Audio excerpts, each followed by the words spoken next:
Paranormal ini beramai-ramai mengatakan bahwa Steffi Agnesiya ini meninggal dunia karena disantet. Bagaimana kalau saya bilang bahwa saya yakin kalau mereka ini keliru semua?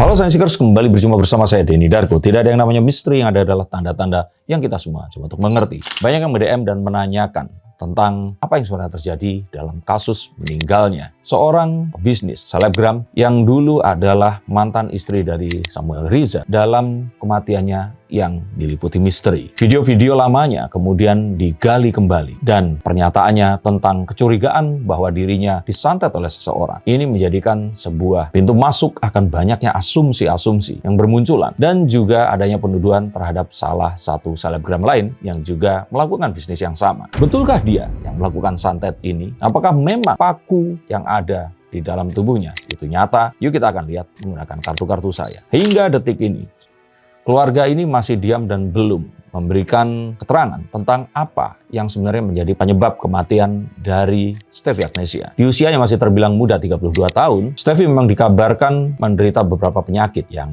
tentu saja belum dikonfirmasi oleh pihak keluarga. Yang pasti beliau di sini, kalau saya nggak salah dengar, meninggalkan 3 orang anak dan suami yang masih tetap harus bekerja dengan profesinya sebagai seorang pilot. Saya melihat videonya saat anak laki-lakinya ditinggal dan saya sangat broken heart banget lihat itu. Tapi marilah kita berangkat dari titik ini bahwa yuk marilah kita hormati keluarga yang memang masih ada ini tadi, yang tentu saja mereka akan melihat dan menonton konten-konten kita, dan marilah kita berbicara yang baik-baik tentang mendiang ini tadi. Kebayang kalau anaknya nanti menjadi besar dan konten ini akan tentu saja terus ada bahkan saat kita nanti sudah meninggal dunia sekalipun, dan dia membaca dugaan-dugaan orang tentang penyebab kematian ibunya yang pasti akan sangat menghancurkan hatinya. Bayangkan jika ini terjadi pada keluarga kalian. Dan kita harus tahu bahwa semua penyebab kematian yang tidak disebabkan karena trauma di sini itu kecelakaan atau pembunuhan, maka kita akan tahu bahwa matinya tubuh ini disebabkan karena kondisi medis, berhentinya organ tubuh kita atau tidak berfungsinya dengan benar tubuh atau organ tubuh ini tadi. Memang betul hal tersebut ditimbulkan oleh satu hal, tetapi santet saya yakin bukan salah satunya. Jika memang ada sebuah dugaan, ya bisa saja hal tersebut sebagai salah satu dari beberapa elemen yang mungkin saja menyebabkannya. Tapi apakah benar santet atau sihir itu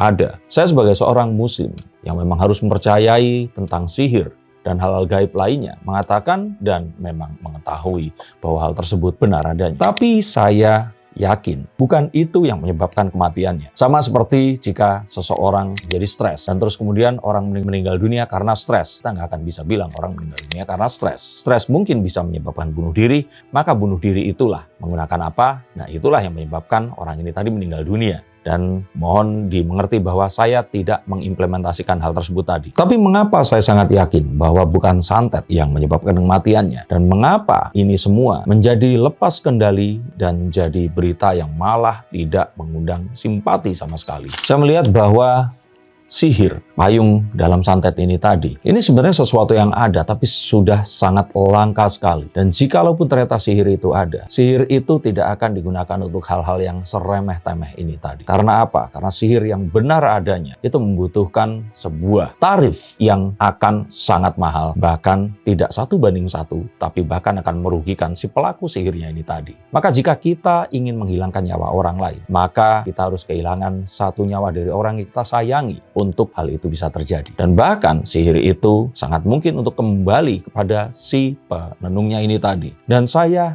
agak kurang yakin ada orang Indonesia yang bisa melakukannya. Saya kira kalaupun ada di Indonesia, mungkin tahapannya belum sampai ke hal yang itu tadi. Dan jikalaupun ada, ini adalah sihir yang tidak melibatkan sesajen-sesajen murahan atau jimat-jimat goib yang sebenarnya hanya menggunakan trik sulap saja. Untuk ini kalian silakan subscribe channel Sulap Merah untuk mendengar dan melihat secara langsung para dukun-dukun palsu ini melakukan aksinya. Saya hanya menyesalkan semua pemberitaan yang sudah melewati batas dan mulai meresahkan. Sampai hingga ada yang mengakui jika dia sudah mengetahui siapa yang mengirimkan santet, berapa jumlah orangnya, tahu siapa dia, dan jika hal tersebut memang benar adanya, mengapa tidak memberitahukan kepada pihak keluarga agar keluarga yang lainnya tidak disantet juga? Jika itu tidak dilakukan, apakah saya boleh katakan Anda membahayakan pihak keluarga yang lainnya? Maka akan sulit membedakan antara mana yang benar terjadi dan kalau Pak Prabowo bilang mana yang hanya omon-omon belaka. Dan seakan-akan momen ini dijadikan para orang-orang yang, mohon maaf, saya kira kurang bertanggung jawab untuk riding the wave, menyatakan pendapatnya, tapi kalau ternyata mendapat positif, ya nggak apa-apa lah. Positif di sini maksudnya adalah membangun atau berusaha untuk memecahkan permasalahan. Tapi malah yang timbul adalah muncul insinuasi-insinuasi, hal-hal yang terus kemudian mengarah kepada penuduhan-penuduhan yang tidak berdasar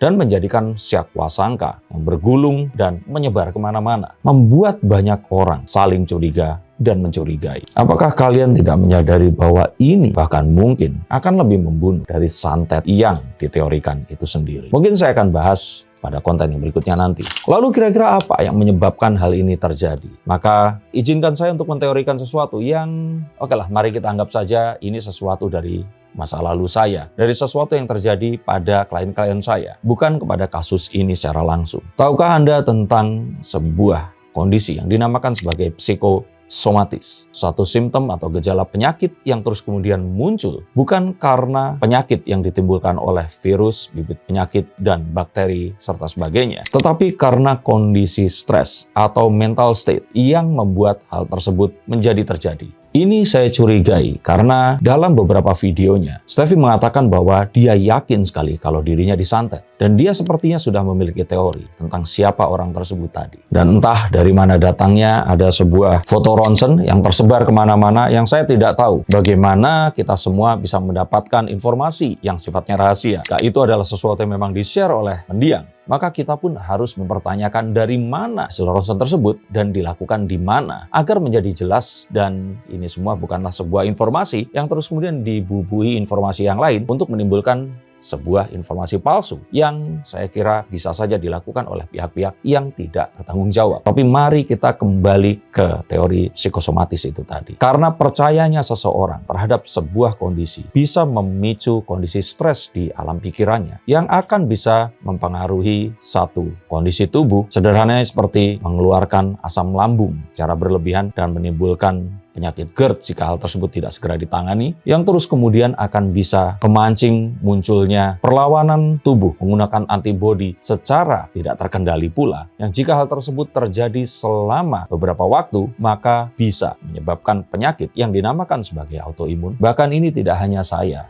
yang berpendapat atau berteori saja, karena beberapa studi yang dilakukan di Harvard University dan juga di Swedia, silakan kalian googling sendiri, ada banyak di sana, mengatakan bahwa PTSD atau Post Traumatic Syndrome Disorder itu bisa menyebabkan autoimun. Dan ini sangat relevan dengan sebuah info yang saya dapatkan, yang saya juga kembali lagi berikan disclaimer, bisa saja ini keliru jika Steffi ini dalam kondisi sehat, tetapi setiap habis subuh dan habis zuhur, ini sakit Steffi akan kambuh.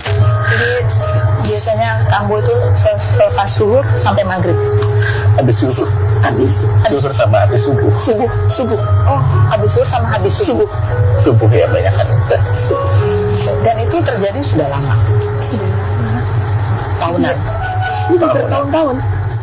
Saya mengenal beberapa orang yang memiliki gejala yang serupa. Dan apakah terus kemudian saya katakan bahwa orang ini disantet juga? Coba, siapa yang mengalami ini? Terutama wanita ya. Jadi menjelang subuh atau saat menjelang maghrib, jadi saat matahari mau terbit atau mau terbenam, itu kondisinya menjadi lemah dan badan menjadi sakit-sakitan. Tulis komentar di bawah sini. Dan ini hanyalah pangkal dari bahaya yang sesungguhnya. Karena bahaya yang sebenarnya ada itu adalah gulungan informasi dan asumsi yang terus kemudian akan merubah pola pikir di masyarakat. Bayangkan jika orang percaya bahwa Steffi ini meninggal dunia karena santet, maka orang-orang yang mengalami hal yang serupa akan juga berpikir bahwa mereka disantet dan mereka akan berasumsi dan berprasangka terhadap orang-orang yang membencinya, menganggap orang tersebut menyantet mereka, dan gejala tersebut terus kemudian muncul, membuat orang-orang ini mungkin saja pergi ke dukun dan terus kemudian melakukan pembalasan, atau melakukan sebuah ritual yang sangat mungkin akan berakhir dengan penipuan. Maka saya menghimbau untuk teman-teman yang ada di balik media massa yang mengangkat cerita ini tadi untuk memberikan